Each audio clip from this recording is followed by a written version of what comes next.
designs by using modularly the various things that are traded on the exchange. So it would eliminate this over-the-counter thing. Ma'am. George, I asked you last summer, but it may be too early in his administration. Oh, we got dueling microphones. My fault. Let her ask this question and you're next. I'm sorry. George, I asked you last summer, but it may have been too early in President Obama's administration. But versus his poll ratings, how do you think he's doing for the economy? And if you were president, what would you be doing differently than President Obama? About the Obama administration's performance? Yes, economic performance. And what would you be doing differently? No, I think that it was a big mistake to continue what the previous administration started. They used the top in a very bad way, and the Obama administration continued that. So the administration should have established a discontinuity between what the previous administration did and what they were going to do. And instead of that, they established a continuity. And that was a big mistake, both economically, because it led to this very inefficient and inequitable way of saving the financial system. And politically, it turned out to be a disaster, because Obama now owns the recession, which he didn't cause, and he should have pointed it out. So I'm afraid he didn't do too well in that area. Ma'am? Okay, so why is the public so passive? Why are we not getting involved in the credit card? Why don't we all decide, well, we're not going to pay our credit cards? What would happen if the nation just stopped paying the credit cards until we get the rates that we want? Why are we not involved in this whole process? And why are the banks getting the 1% interest loans and not the people that are losing their mortgage, their houses? Or why I don't see any I don't see the public any type of involvement with the general public, and we are seeing there is a phenomenon that's taking place. It's not a credit card phenomenon. No, I was just used that. But no, I know that. Example, But let me. We can empower ourselves, and I don't see. Well, you view it as an issue of empowerment, but a lot of people view it as an issue of walking away from their debts. But you are seeing this phenomenon where people are starting to walk away from their homes, even though they could maybe even afford them, but they just decide that their home is underwater and will be underwater. I can't hear you. Well, I think we get, so let me just try a slightly different answer to this. I think of the American public, we're big, right? And we're diverse, and we are slow to turn. We are not a place that moves right to revolution. We move very slowly. But I think to believe that we have not moved over the last 2 years would be a grave mistake.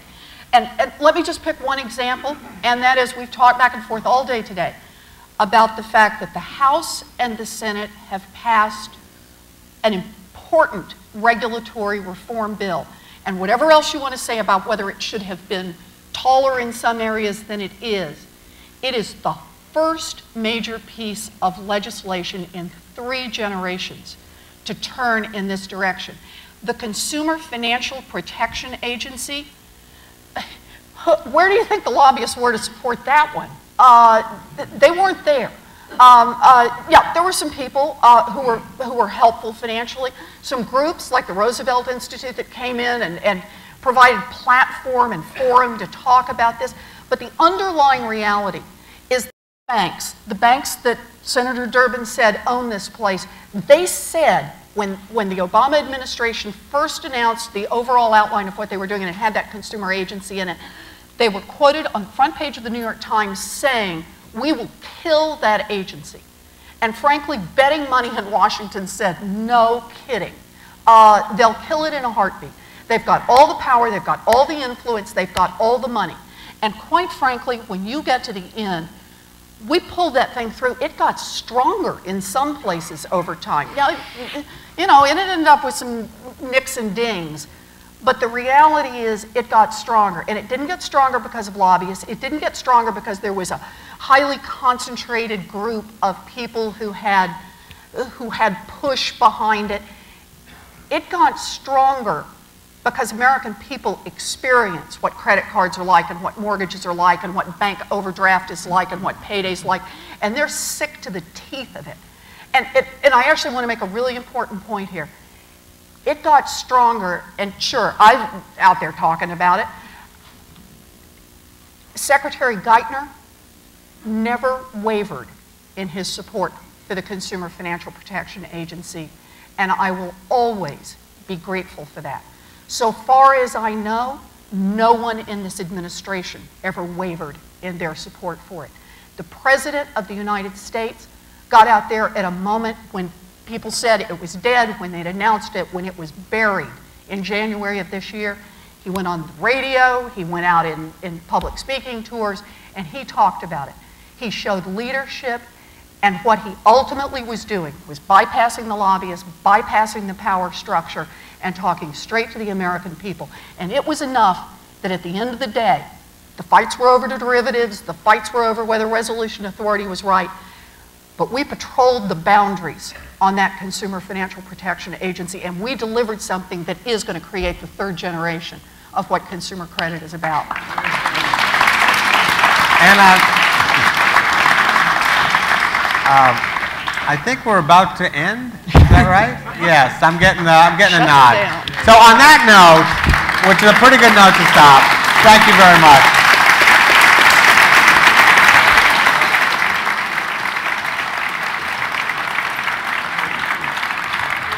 The Roosevelt Institute has partnered with the Guildhall organization, and this Hamptons Institute is the result of that. And I'm with Andrew Rich, who's the president of the Roosevelt Institute. And this has been some heady weekend of seminars. No, it's been a phenomenal weekend. You know, we had this phenomenal opportunity to partner with Guildhall to bring to the Hamptons a discussion of ideas, some of the major policy debates of this moment, and frankly, some of the debates around sort of how our politics should look as we go forward. And for us, it's been a great opportunity. The concept, Andrew, there have been different institutes. Everyone knows of the Aspen Institute and these other think tanks, but this is a seminar that brings some of the greatest minds in the world of arts, business, communications, if I'm leaving out anything. Politics exactly. And education, yeah. No, it's modeled in some ways after the Aspen Ideas Festival, which is a 7 or 8 day festival out in Aspen, Colorado. But it's one that is designed really especially for the Hamptons in two respects. One, it's taking advantage of a lot of the talent that is actually out here during the summer. You know, I mean, an awful lot of the panelists are people who spend their summers here. They're here to relax, to enjoy one another, but they, in fact, are people with enormous intellect, and it's wonderful to bring them together for this community to have an exchange of ideas, and that makes it different from Aspen. And then second, this partnership is with us at the Roosevelt Institute, and the Roosevelt Institute's, we're the nonprofit partner to the FDR Presidential Library up in Hyde Park, New York, and we're devoted to carrying forward the spirit and the values that Franklin and Eleanor Roosevelt brought to this country, and we believe that one way to do that is to encourage a debate of ideas and to bring thought leaders together for that purpose. And so, again, this has been as good an environment for that as we could have hoped for. It's interesting. Eleanor Roosevelt was a reporter. Yes. And FDR, known for his fireside chats, which brought politics, government to people's living rooms. You're an extension of all of that. No, I think that's exactly right. I mean, they believe, you know, and the Roosevelt administration back in the 30s during the Depression, a period not